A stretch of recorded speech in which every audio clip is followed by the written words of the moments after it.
Hello and welcome to Easton Community Access Television. I'm Brian Hoffman. We're talking today with Larissa Swenson, a substance abuse prevention program manager working with Easton Wings of Hope in the Old Colony Y, and with Mary Cole, who works with Bay State Community Services and is the program coordinator for the Greater Boston Tobacco-Free Community Partnership. Let's take a moment to hear from each of these community health professionals and have them tell us a little bit about their work. Larissa? Thanks, Brian. So yes, I am the new substance abuse prevention program manager for Easton Wings of Hope, and I am affiliated with the Old Colony YMCA. So I came into the position in December last year. The coalition was really lucky to earn a federal drug-free communities grant last year, and that is what is funding my position at the moment, so I'm really lucky to be here. I do have a bachelor's degree in English from Rhode Island College and a master's in public administration from Bridgewater State University. So trying to keep as local as possible coming into Massachusetts. I do have a background actually in tobacco prevention, and Mary can actually talk a little bit about that as well. So I'm really excited to be talking about vaping today because it is becoming a really big growing public health concern in the state of Massachusetts. So Sure. Thank you very much. Mary? Great. Yep. So like you said, I'm the program coordinator for the Greater Boston Tobacco-Free Community Partnership. I'm out of Bay State Community Services in Quincy. And basically my role is to provide resources for cessation services, smoke-free environments, and also prevention of tobacco among young people. And within that, I work a lot with boards of health to help pass policies on tobacco within that.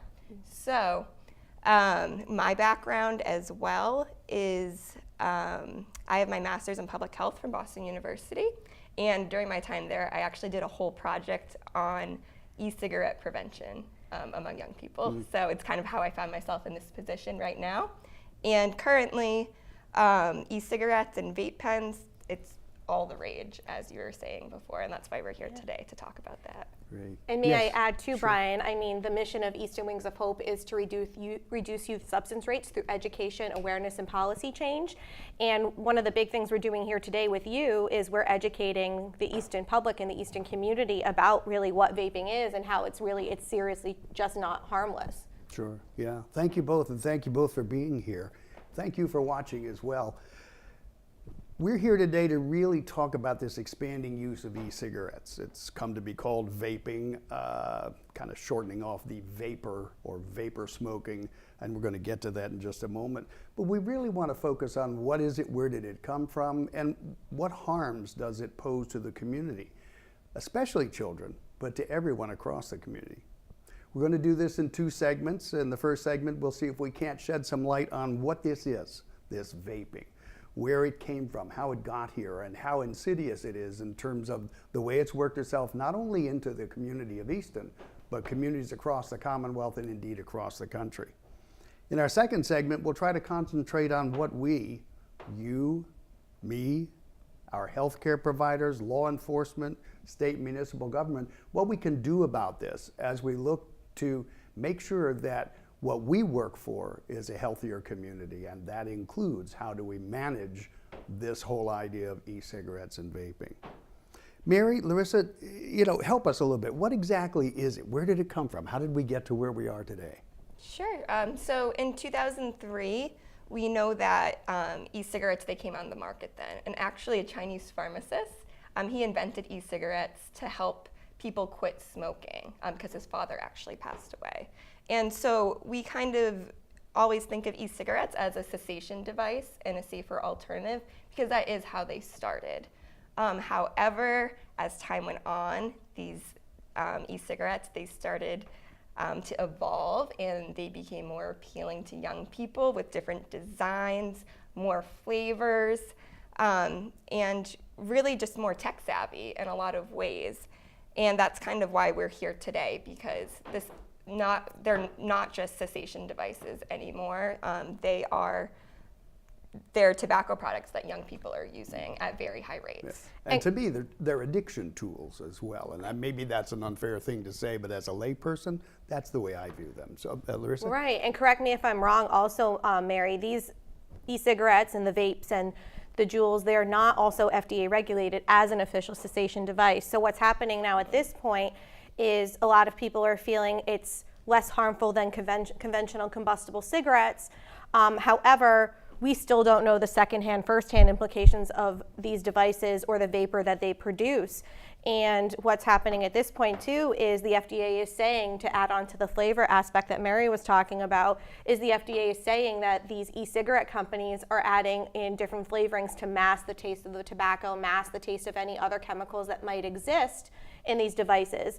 And I believe there are about 7,000 or 8,000 different flavors of these, of e-liquid or nicotine liquid that's available on the market today. Larissa, you mentioned tobacco and the nicotine. Now, as a layperson, my reading on it, the components of most of the vaping paraphernalia that are there now don't contain tobacco, but they contain the derivatives of it, and they definitely contain nicotine. They definitely contain Correct? nicotine, yes. Okay. And then the problem with nicotine too, to play off Mary, the problem with nicotine as well is that, and the biggest thing we want to educate the Easton community about, is that what happens when youth start using products such as these, their brains are not fully developed until they're the age of 25. So what happens is when they become exposed to nicotine, it does change the pathways of the brain. It does predispose them to possible other addictions later on in life. And a lot of people find it when, or a lot of youth find it when they become addicted to nicotine, it's more difficult to quit smoking. Sure. Yeah, and so e-cigarettes, they are tobacco products because of the nicotine Right. They are. Okay. that is in them. So Good. we consider them tobacco Okay, products. super, super. In doing reading to prepare for this program, one of the things that I noticed is that the numbers seem to indicate that among teens, tobacco smoking, traditional cigarette smoking, has been decreasing, but at the same time, vape has been so vaping is kind of like the new devil on the doorstep. That's the new thing that is attracting. Why is it so attractive? Well, first of all, if you ask any high schooler or middle schooler about if they would ever smoke a cigarette, they would say, no, that's gross. I would never do that. I know it's so bad for me. It smells, blah, blah, blah. But you pose an e-cigarette to a kid, they think there's no harm to it. And it's also a little bit of a risky behavior, correct? They're also super appealing. And we kind of mentioned the tobacco and vaping industries. Sure. They make these products really appealing. They're tech savvy. There's these great flavors. Also, when compared to a cigarette, the smoke or vapor, it dissipates really quickly. So with a cigarette, the smoke might stay around for a little bit. It has a strong scent. However, with e-cigarettes and vape pens, that it's like basically a faint fruity scent that you smell. It dissipates quickly, and the vapor dissipates quickly as well. And according to statewide data too, actual cigarette use by youth is well under 10%. 7%. 7%. However, looking at statewide, e-cigarette use, 30-day e-cigarette use is at about 24%, whereas teens who have ever used an e-cigarette in their lifetime, that's at about 45%. Yes. Yeah. So it's almost at 50% And that's statewide. increasing. The experimentation, the I'm going to try it type of stuff. I mean, I think at this point, especially when you're concentrating on the Easton community as well, we have a lot. I look on Facebook quite often. I look on social media quite often, especially the Easton Moms Facebook page. They offer me a wealth of information as Sure. to what's kind of going on with their youth and what everybody's been talking about. And one of the biggest things I've seen talked about and discussed, and it's just growing, is this vaping, is this Juul use, because these moms and guardians and grandparents, they really do not know what it is. And I think it's really, really important to educate them on, it may smell nice, it may look like a harmless device, but it's anything but harmless. One of the things in talking to people in the community that I've heard people say more than once, and I think when we were chatting last week, you mentioned it as well, there is still this unfounded assumption that, well, it's only water vapor, it's not harmful. Let's talk about that a little bit. Mary? Yeah, so it's not water vapor. I want to make that really clear because that's what everyone thinks, and that's why everyone thinks it's harmless. It's actually an aerosol, what is produced from the e-cigarette or vape pens.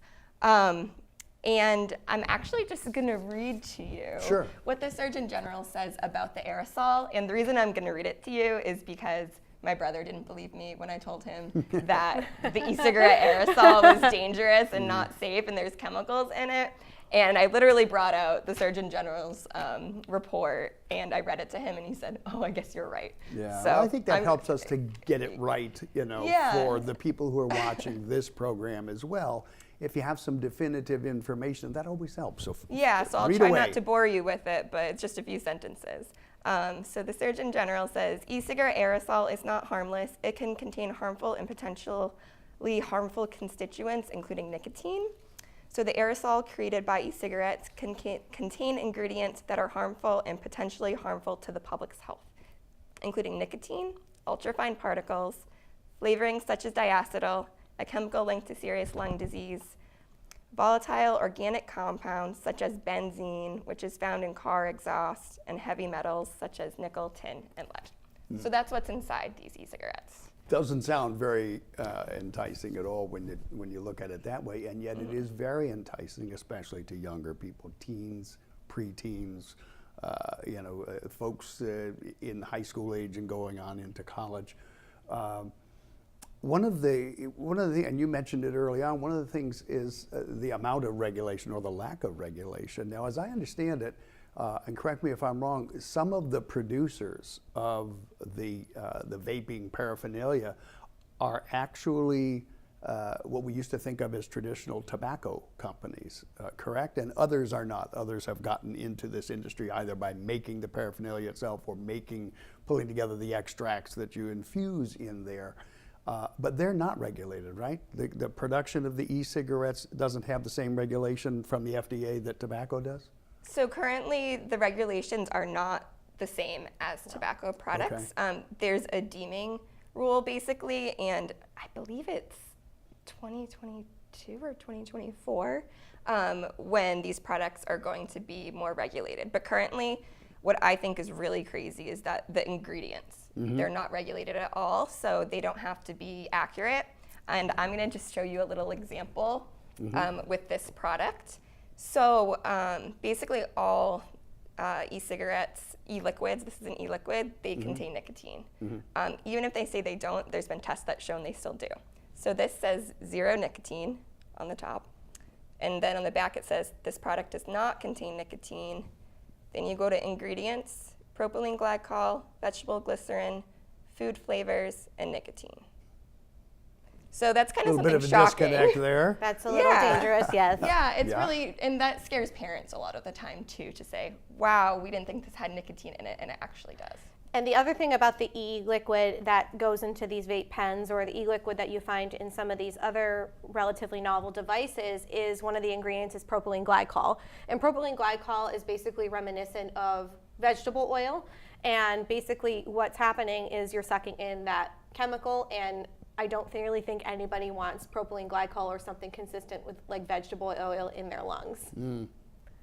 And yet, it's innocuous. The kids who are using it, and even the adults who are using it, really don't see it that way. Don't see it as dangerous substances or substances that to them might compromise their health either now or in the future. What do we do at the state level, at the level of the Commonwealth? I understand there's a bill on the governor's desk now that has come through both the House and the Senate and is waiting for his signature, something called the Omnibus Bill. And I think that it has to do as much with tobacco products as it does with e-cigarettes and vaping, but I think there's some inclusion there. But what happens at the town level or the county level? What kinds of restrictions are there either on the production or the distribution or the sale? How does that map out here in the Commonwealth? I mean, Easton's been great because in 2016, when I was actually in Mary's position, I came to the town of Easton to testify for changes to the town's tobacco sales regulation.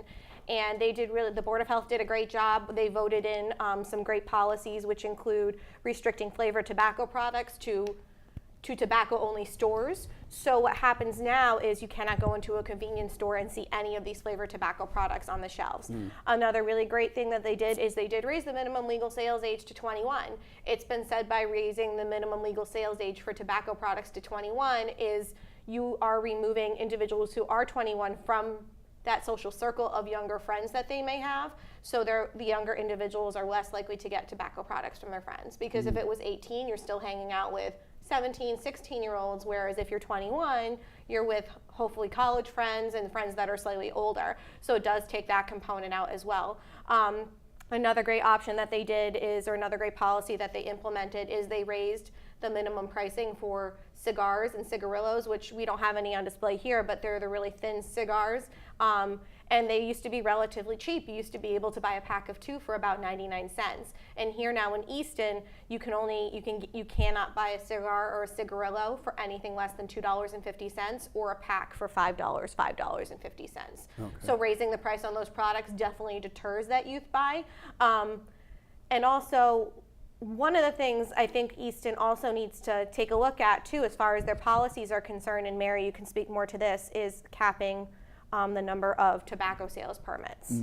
Yeah, and that's... Go ahead, Mary, please. Yeah, and so like Larissa said, Easton's doing a wonderful job at tobacco prevention with all their policies that they pass. And the one that they haven't passed that I'm working on and that we recommend under my program is to cap the number of tobacco permits in the town. So basically that means if you guys have about, like say 15 retailers that sell tobacco, that means that you would limit that. So anyone else who applies to have a tobacco permit, they wouldn't be able to because it would be capped at the town level.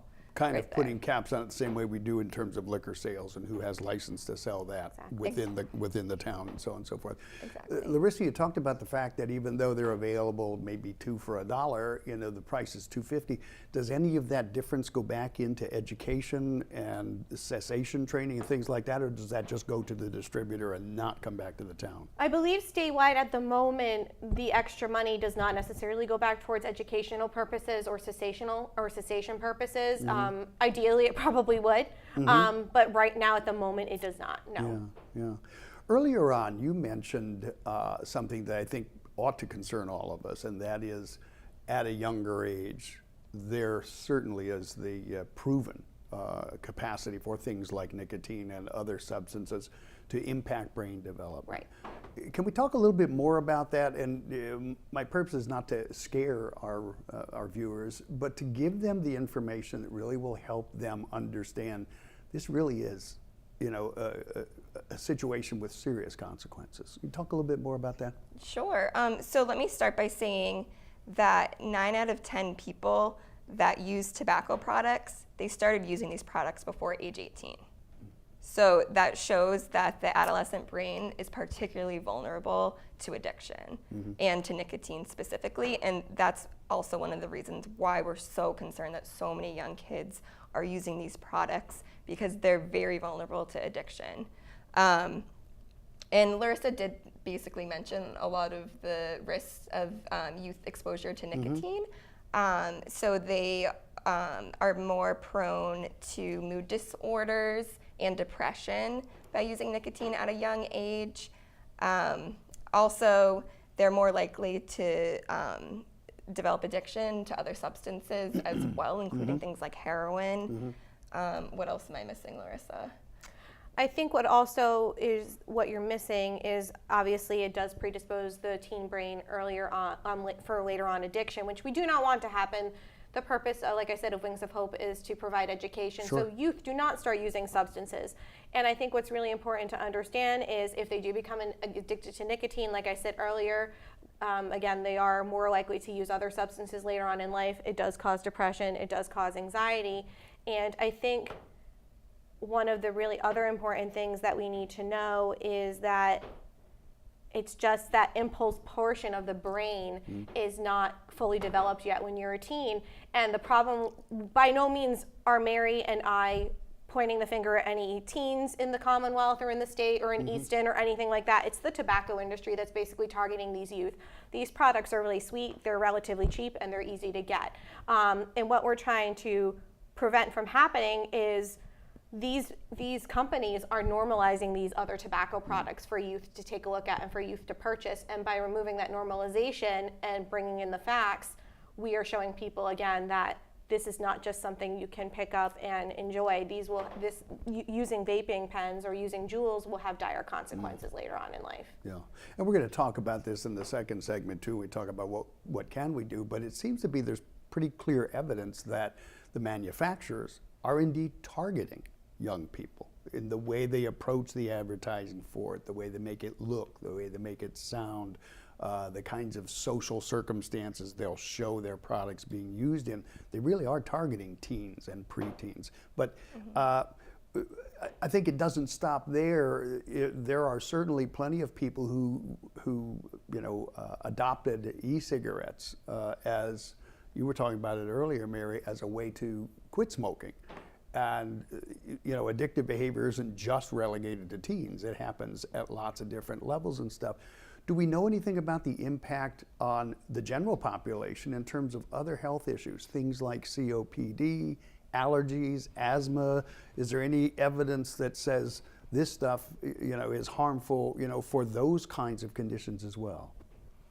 To my knowledge, I do not believe that we have long-term research out there enough for those specifics. Okay. That's kind of the struggle right now that we have with e-cigarettes, is that we don't have enough long-term research. But we do know that because it's not just general smoke like from a conventional combustible cigarette, because it is aerosolized vapor, it can embed itself more in the lungs, and we are still waiting on the long-term research to show would there be any firsthand or even secondhand implications or dangers to individuals who have used or have been exposed to this aerosolized vapor. So. But common sense says you're taking something into your lungs that has some seriously dangerous properties. So for someone who has compromised lung, function to begin with, not a very smart thing to do. No, absolutely not. I mean, I can speak from my own experience. I haven't smoked, but I do know that my mother used to smoke conventional cigarettes while she was growing up. Sure.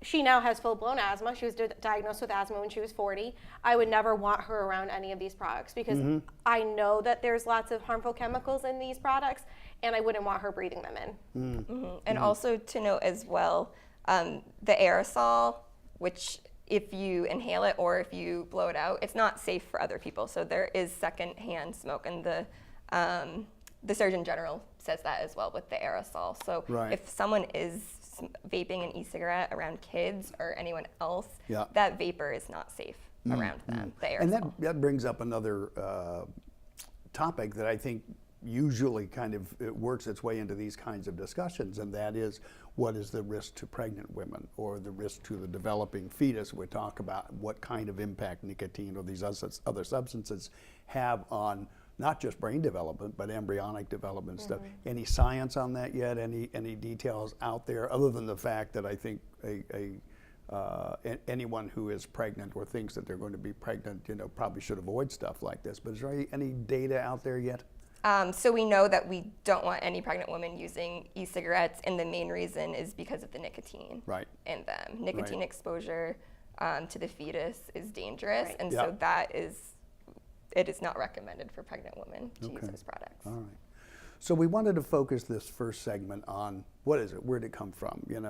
What does it look like? What does it feel like? And what's the impact of the public?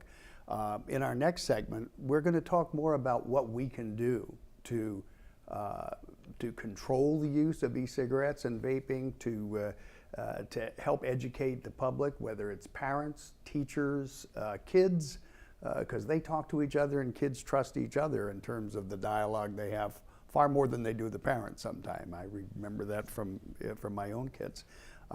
So in our second segment, we'll talk more about that. Right now, thank you both, Mary and Larissa. More to come on what we can do about vaping and e-cigarettes in our second segment. Thanks very much. Thank you. Thank you.